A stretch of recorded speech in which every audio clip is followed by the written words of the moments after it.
Our next thing on there we have is vegetables. And what do we get from vegetables? Carbohydrates? Yeah. And then we also get a huge whack of micronutrients. Starting off first with carbohydrates. Carbohydrates, we use these for energy. We don't need to take in carbohydrates. We can do without them. But for high intensity training, for CrossFit training, you're going to want to have some carbohydrates in your diet to be effective. Now, carbohydrates break down in our body into simple sugar molecules such as glucose, fructose, and galactose. And vegetables are really a source of glucose for us.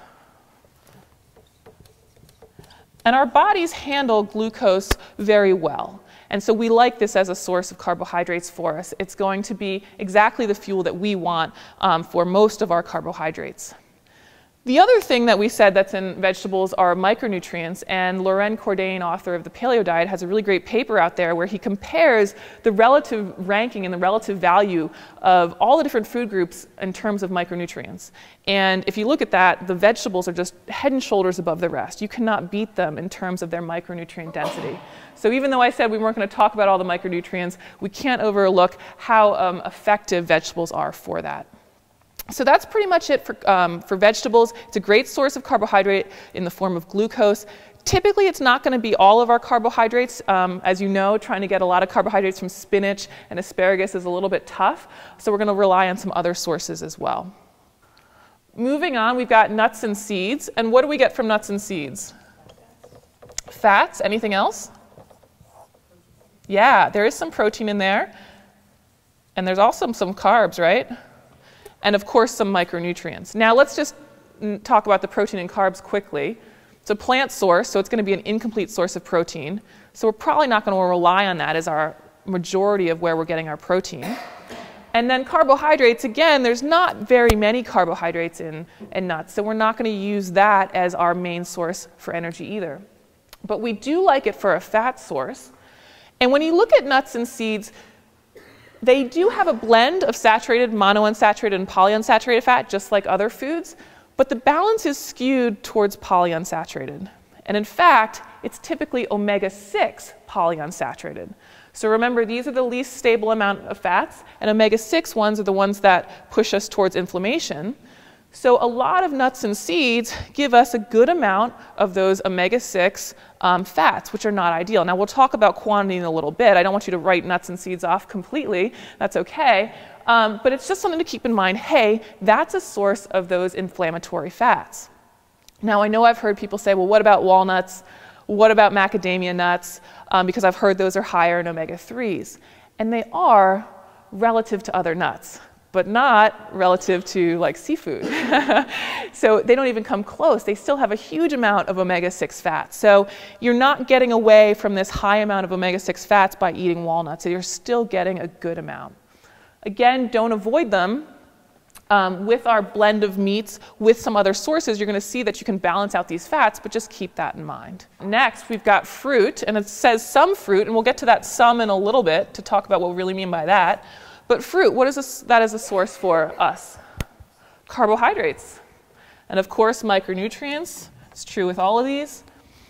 Now, the carbohydrates that we get from fruit, that breaks down into our body into glucose and fructose.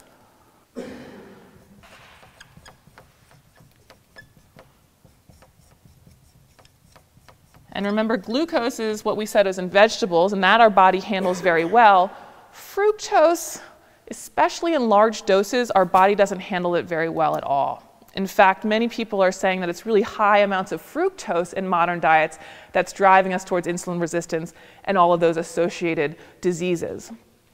If you're looking for a certain quantity, like how much fructose is too much, I've seen numbers on the order of about 50 grams per day is where you want to be with fructose. Now, instead of going and figuring out all the fructose quantity of foods, in real life application, if you were just to eat 3 or 4 pieces of fresh fruit a day, you're fine. You're not even going to come close to that amount of fructose. Now, if you're taking in a lot of added sugar, if you're taking in, a lot of other sweeteners, you're going to be way over 50 pretty quick. But if we're just talking about from fruit, it's mostly glucose with a little bit of fructose, and in a typical daily amount, you're going to be fine. You don't have to worry about excessive fructose consumption.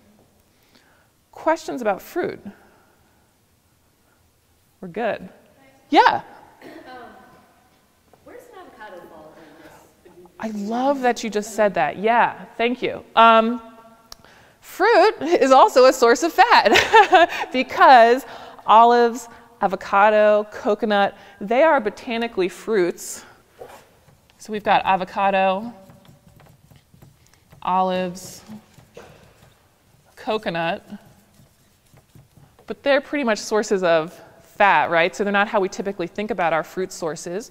Now, olives and avocado, they are good sources typically of which type of fat? I know you guys know the heart-healthy fats, the monounsaturated, right? So having those in your diet are going to help keep a nice blend across the 3 different types of fat. And then coconut, do you all know what type of fat that is? Mostly saturated fat.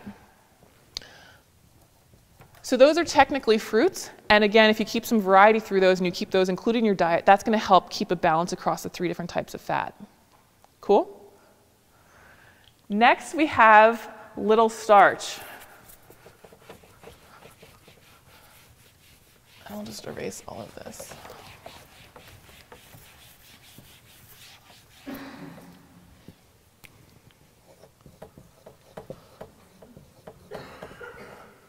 Starch, that's a source of what? You guys talk way too much. Carbohydrates, yes, love it, thank you. And pretty much it's in the form of just long chains of glucose molecules. That's how we see it in plants. It's called starch. So we'll have it that way in vegetables. We'll have it that way, for example, in potatoes and sweet potatoes. We'll have it that way in grains, wheat and rice. We'll have it that way in legumes, different types of beans. And so those are all sources of starch. Again, we really like glucose. Our body handles it well. And so this is going to be an additional carbohydrate load for us. Now, I named some food groups that you may have been told or read or heard that you shouldn't eat them. You know, they're not paleo, right? I just said grains, I just said legumes, I said potatoes. And yes, according to the paleo diet, you know, written by Laurent Cordain, he would advocate to exclude those foods from your diet.